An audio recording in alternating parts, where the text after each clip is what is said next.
बीड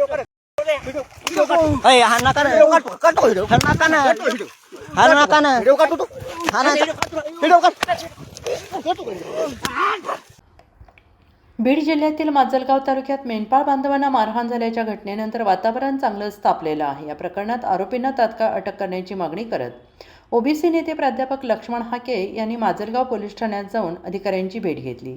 यावेळी त्यांनी धनगर समाज बांधवांना स्वतःच्या सुरक्षेसाठी सज्ज राहण्याचं आवाहन केलं आहे। या प्रकरणात आरोपींना लवकरात लवकर अटक न केल्यास पोलीस ठाण्यावर मोर्चा काढण्याचा इशारा त्यांनी दिला आहे। राज्यात मेंढपाळांवर हल्ल्याच्या घटना वारंवार घडत असल्याचा आरोप करत ओबीसी नेते प्राध्यापक लक्ष्मण हाके यांनी तीव्र नाराजी व्यक्त केली आहे।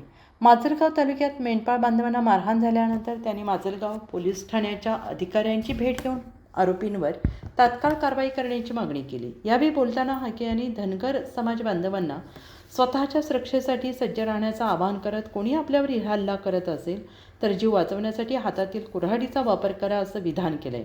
मात्र हे आवाहन चिथावणीखोर नसून जबाबदारीने केलं असल्याचं त्यांनी स्पष्ट केलं। याचवेळी त्यांनी पोलिसांवर प्रश्नचिन्ह उपस्थित करत आरोपींवर पोलिसांचा धाक नसल्याचा आरोप केला आहे। तसेच माजलगाव तालुक्यातील मारहाण प्रकरणातील आरोपींना तात्काळ अटक न झाल्यास पोलीस ठाण्यावर मोर्चा काढण्याचा इशारा त्यांनी दिला आहे। दरम्यान या प्रकरणात मारहाण झालेल्या बिटे बंधूंच्या कुटुंबियांची हाके यांनी थेट भेट घेतली।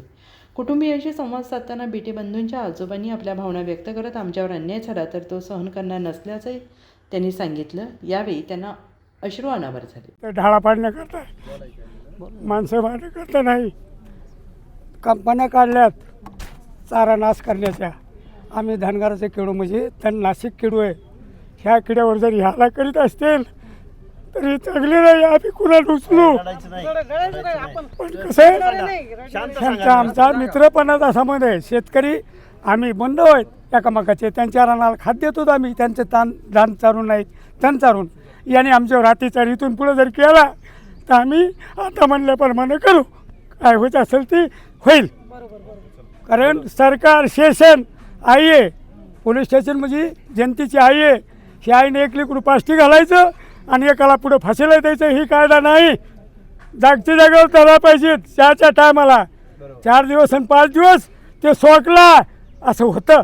म्हणून हे कायदा पोलीस स्टेशनचा मला धनगर असून मला मान्य नाही।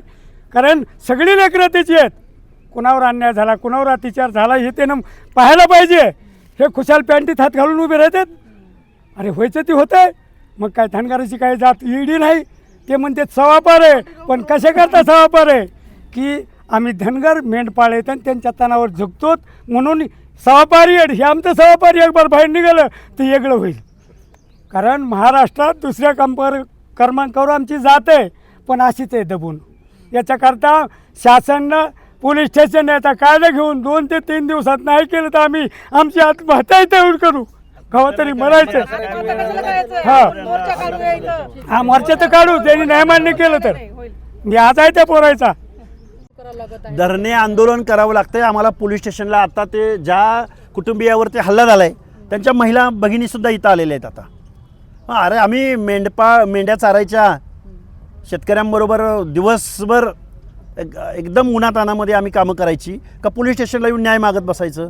इथं पोलीस प्रशासन काय करतं? पोलिसांचा काही धाकबीक आहे की नाही अशा आरोपींवर? आणि वारंवार घटना घडत आहेत। या शारदाताई पांढरे आहेत, या वारंवार मेंढपाळांच्या प्रश्नावरती भांडत असतात। 2-4 दिवसाला एका घटनेला सामोरं जावं लागतंय। महाराष्ट्रामध्ये कायदा आहे की नाही? महाराष्ट्राच्या मुख्यमंत्र्यांना गृहमंत्र्यांना आमची विचार नाही। मेंढपाळावरती वारंवार हल्ले होत आहेत। मी तर मेंढपाळांना आव्हान करेन, आपल्या हातामध्ये डायरेक्ट ढाळा पाडायची कुऱ्हाड असते। कारण आपला जर जीव घ्यायला कोण येत असेल, आपल्या डोक्यात जर कोण धारदार शस्त्रानं हल्ला करत असेल तर त्या कुऱ्हाडीचा वापर फक्त ढाळा पाडण्यासाठी करू नका। आपला जीव वाचवण्यासाठी तुम्ही डायरेक्ट अतिक्रमण करा। मी चेतावणी देत नाही, मी जबाबदारीनं बोलतोय, कारण वारंवार ह्या घटना घडत आहेत। पोलिसांचा धाक या आरोपींवरती नाही आहे। आणि कोण सामाजिक भावनेनं जर बोलत असेल तर मग आम्हीही काही बांगड्या भरलेल्या नाहीत, आम्ही सुद्धा रस्त्यावर उतरू। आणि आरोपींना पोलीस जर त्यांना शिक्षा देणार नसतील तर मग आम्हाला कायदा हातात घ्यावा लागेल। हे आम्हाला दुर्दैवानं बोलावं लागतंय।